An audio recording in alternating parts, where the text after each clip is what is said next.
Hi, this is Madhu Sharma and you are watching Filmy Beats.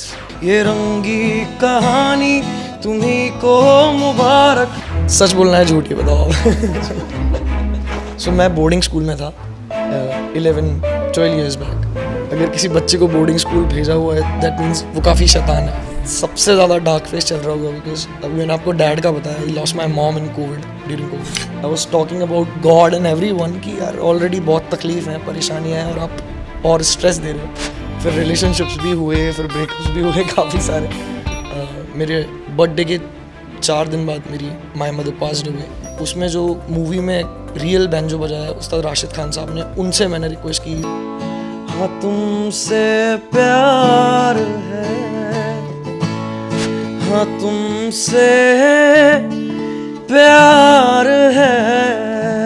Hello everyone, मैं हूँ Surabhi run Singh और आप सभी का वेलकम है फिल्मी बीट में. एंड आज हमारे साथ है मधु शर्मा. आपका वेलकम है फिल्मी बीट में. Thank you so much. So आपका नया सॉन्ग आया है, उसके बारे में हम ज़रूर बात करेंगे, लेकिन उसके पहले अगर हम थोड़ा सा आपका इंट्रोडक्शन आपसे जानना चाहें कि मधु शर्मा कौन है और यू नो एवरीथिंग. ज़्यादा कुछ नहीं, just singer song writer. So technically बोला जाए तो I am an artist and I love my work.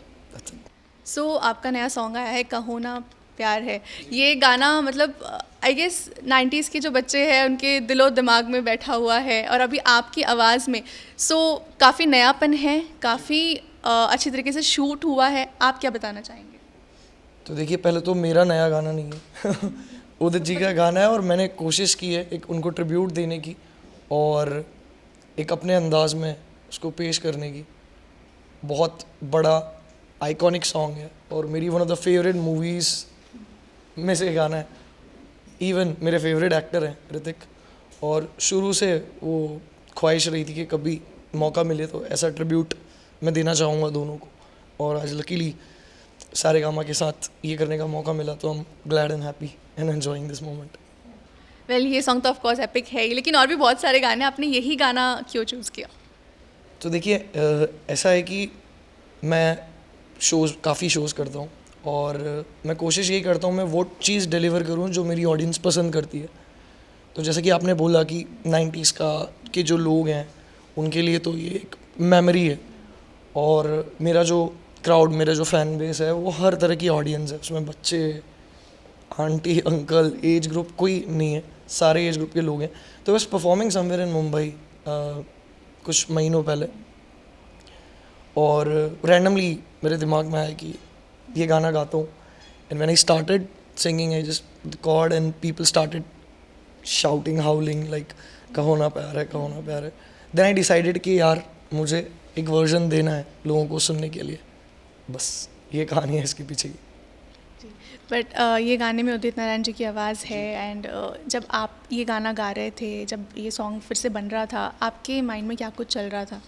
बहुत कुछ चल रहा था. देखिए, बहुत रिस्क होता है एक लेजेंडरी आइकॉनिक सॉन्ग को एक इतने मेरे मतलब कैसे समझाऊँ वो, I can't express that thing in words.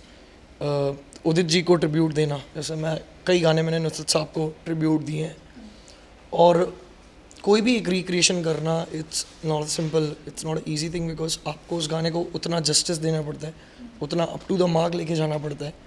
तो मैंने वही एक कोशिश की थी कि जो आज की जनरेशन, जो आज के लोग हैं, जिस तरह का म्यूज़िक, जिस तरह के गाने वो पसंद कर रहे हैं, मैं वो लिरिक्स को उस तरीके से पेश करूं. तो yes, it was not that easy but finally जब गाना आया तो it's trending on Instagram and people are loving it. So I am also loving.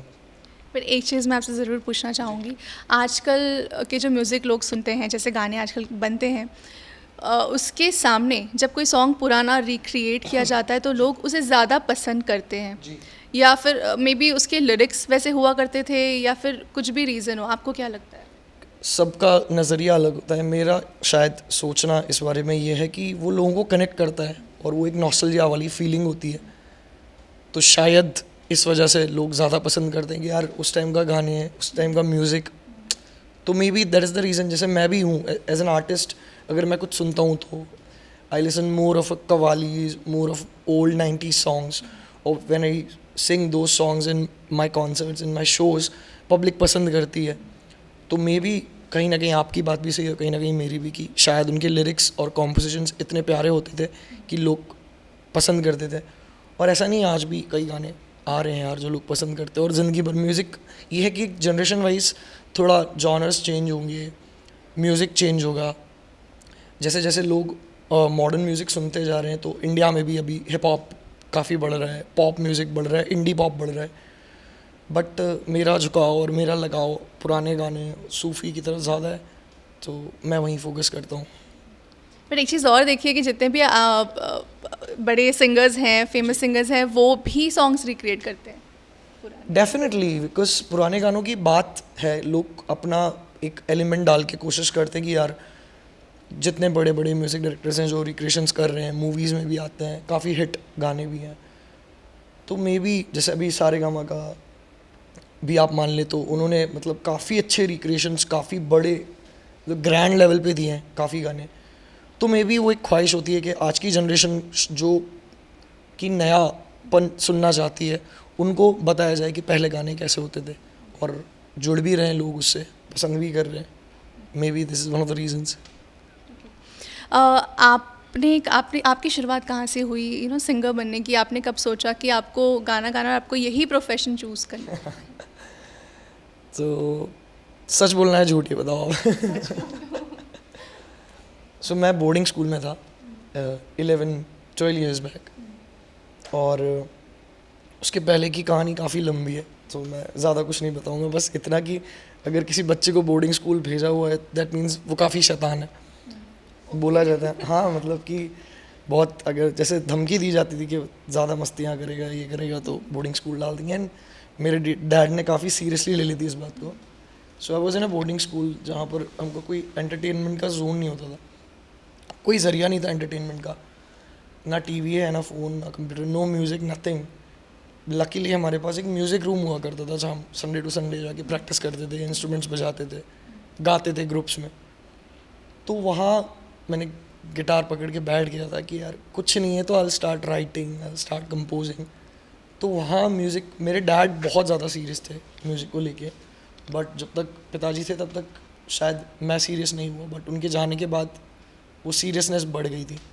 और शायद मैं अकेला था बोर्डिंग स्कूल में, और फिर वापस when I came back and I lost my father, तो म्यूज़िक जो था वो कनेक्ट कर गया था तभी, और शायद वही कनेक्शन अभी तक चल रहा है। I am so sorry to hear about your dad. But जो पहली सक्सेस आपने देखी वो कब थी? ऐसा है कि again it comes to the recreation part. Covid का टाइम था, सारे आर्टिस्ट, सारे लोग, सब बहुत परेशान थे, इवन मैं, क्यों, और शायद मेरा सबसे ज़्यादा डार्क फेस चल रहा होगा, बिकॉज अभी मैंने आपको डैड का बताया, I lost my mom in COVID, during COVID. तो I was way too stressed and I was about to leave music, time was not good, things were not good, but again music helped. तो मैं बहुत सुनता था नुसरत साहब को, अभी भी सुनता हूँ। मतलब अगर मेरा एवरीडे रूटीन में अगर आप बोलें सुबह कैसे होती, तो शायद वो नुसरत साहब से होती। They used to be a song, काली काली जुल्फ़ें, अगर आपने सुना हो तो, तब बहुत कम लोगों ने सुना था when I used to listen. वो गाना इतना मतलब मैंने सीरियसली ले लिया था कि वो जहाँ वो बात कर रहे हैं कि ना छेड़ो हमें, हम सताए हुए हैं, वहाँ मैं किसी लड़की या किसी रिलेशनशिप को नहीं, I was talking about the world, I was talking about God and everyone, कि यार ऑलरेडी बहुत तकलीफ हैं, परेशानियाँ हैं, और आप और स्ट्रेस दे रहे हो। तो वो जोन में वो गाना रिक्रिएट किया कोविड में, and it's a 500 million hit today. तो शायद मेरे लिए तो रिक्रिएशंस बहुत बड़ा पार्ट रहे मेरी लाइफ का, इसीलिए मैं साल में कोशिश करता हूँ कि कोई अच्छा रिक्रिएशन लेकर आऊँ, अपने इमोशंस उसमें डालूँ, और वो हो पाता है और लोग पसंद करते हैं। जैसे कि आपने काली काली जुल्फ़ें सॉन्ग की बात की, लोग आज भी वो सॉन्ग को सुनते हैं और बहुत बार सुनते हैं। लेकिन जैसे कि आपने कहा कि जब कोई ये सॉन्ग सुनता होगा तो उसके दिमाग में उनका ब्रेकअप याद आता होगा, Yes. लड़की या लड़का याद आता होगा।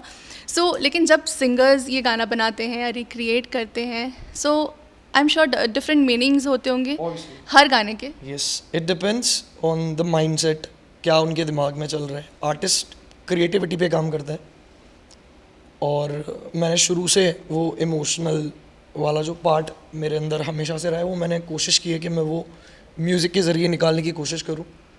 और फिर कहीं ना कहीं जब थोड़ी एज बढ़ती जाती है तो कहीं फिर रिलेशनशिप्स भी हुए, फिर ब्रेकअप्स भी हुए काफ़ी सारे। तो सारी चीज़ों को मिला के जो बोलते हैं भेलपुरी बनती है वो सर्व करते हैं, तो लोग काफ़ी पसंद करते हैं उसको। बट कोई ऐसा गाना जिसके जो गाने के बाद आपके ऊपर बहुत प्रेशर आ गया हो कि ये तो बहुत हिट हो गया है, ऑफ कोर्स जिस गाने की अभी हमने बात की, हाँ, अब इससे बेटर करना है? यस ऑब्वियसली, देखिए when you are making when you are creating और when you are reaching to that milestone, तो मेरा हमेशा मानना यही रहा है कि कोई भी एक particular point is not a milestone, वो एक स्टेप होता है कि अगर आप 1000 स्टेप्स चढ़ के एक पॉइंट पे पहुंच रहे हैं तो लोगों के एक्सपेक्टेशंस और बढ़ते हैं, यार उसके और ज़्यादा ऊपर जाएंगे तो कैसा व्यू रहेगा। तो मेरी कोशिश हमेशा यही रहती है कि मैं कुछ और अच्छा लेकर आऊँ, और फिर मैंने बीबा बनाया। और ऐसा कि I don't celebrate birthdays and all, तो उसका भी एक कहीं ना कहीं एक इमोशनल अटैचमेंट है, बिकॉज मेरे बर्थडे के 4 दिन बाद मेरी my mother passed away, and तब से मैंने सेलिब्रेट करना बंद कर दिया। तो every year on my birthday I leave and मैं कहीं चला जाता हूँ जोन में, लद्दाख हो, श्रीलंका हो, एनीवेयर, ऑल अलोन, और साथ में रहती है महबूबा मेरा गिटार। तो वहाँ मैंने कंपोज, मैंने लिसन टू म्यूज़िक, कुछ ना कुछ चीज़ें चलती हैं दिमाग में और एक जोन, एक एनर्जी क्रिएट हो जाती है। तब मैं जब आई गेस 2 years बैक, सिद्धांत 2 years 1 year, Biba 1 year, 2 years back. So I was in Sri Lanka. I was meditating there, proper Vipassana में था मैं। और जब मैं बाहर निकला तो जब पहला चीज़ था वहाँ से 15 दिन मेडिटेट करने के बाद was Beeba. I was listening to that song, और देन अगेन वो लिरिक्स बहुत ज़्यादा स्ट्राइक कर दिए, और पंजाबी बहुत ज़्यादा पसंद करता हूँ तो मुझे समझ में आती हैं चीज़ें। और फिर बाबा बुल्ले शाह 80s के बहुत बड़े पोइट रहे, अगर आपको पता हो तो बाबा बुल्ले शाह आप रिसर्च करिएगा आराम से। तो अगर आपने बॉलीवुड में या पंजाबी गानों में सुना हो तो उनका कई बार जिक्र हुआ है, बुल्लिया सॉन्ग में। यस, तो वो बाबा बुल्ले शाह के ऊपर है। देन सुल्तान का मैं भी नाचूं मनाऊं सुने यार, वो बुल्लिया। देन बुल्ले नू समझावण, जो पंजाबी टप्पे हैं।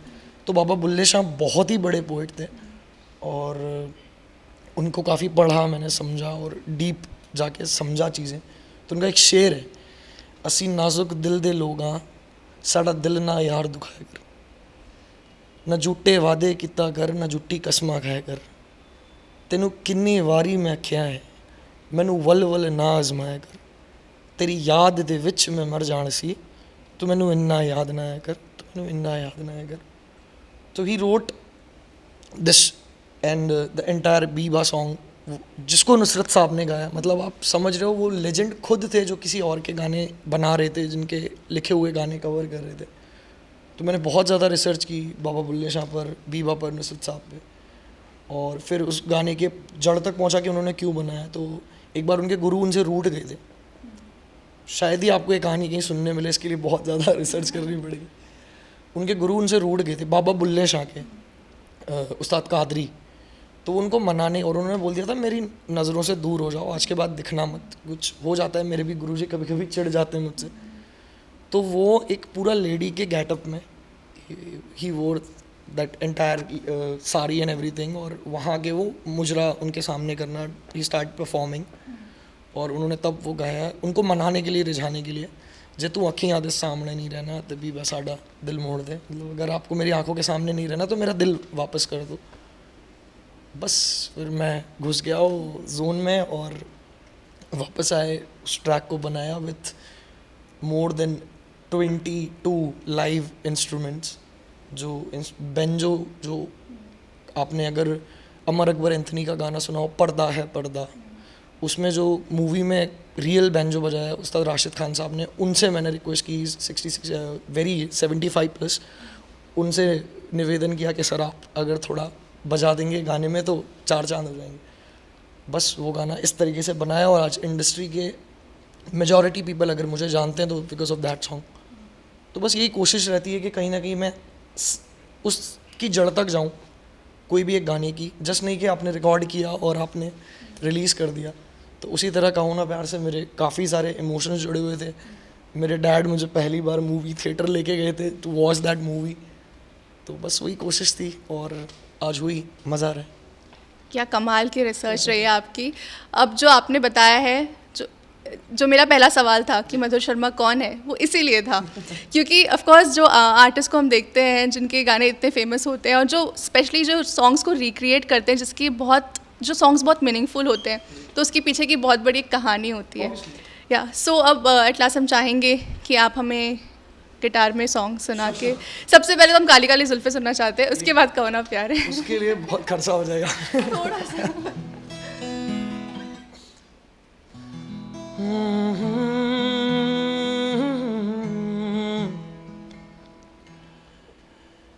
आप इस तरह तो होश उड़ाया न कीजिए, आप इस तरह तो होश उड़ाया न कीजिए, यूं बन सवर के सामने आया न कीजिए।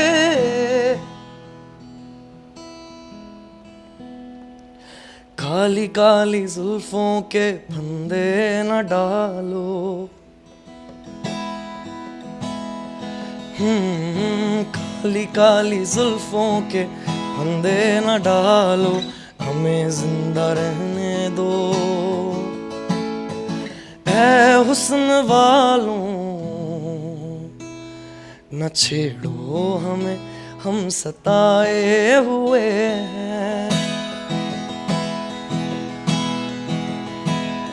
बहुत जख्म सीने पे खाए हुए हैं। सितमगर हो तुम खूब पहचानते हैं, तुम्हारी अदाओं को हम जानते हैं। दगाबाज हो तुम, सितम ढाने वाले, फरेब मोहब्बत में उलझाने वाले। ये रंगी कहानी तुम्ही को मुबारक, तुम्हारी जवानी तुम्ही को मुबारक। तुम्हारी तरफ से निगाहें हटा लो, हमें जिंदा रहने दो। ऐ हुस्न वालों। Thank you so much. Amazing. आपके इस गाने की मैं भी बहुत बड़ी फ़ैन हूँ। आप कहो ना प्यार है। Obviously.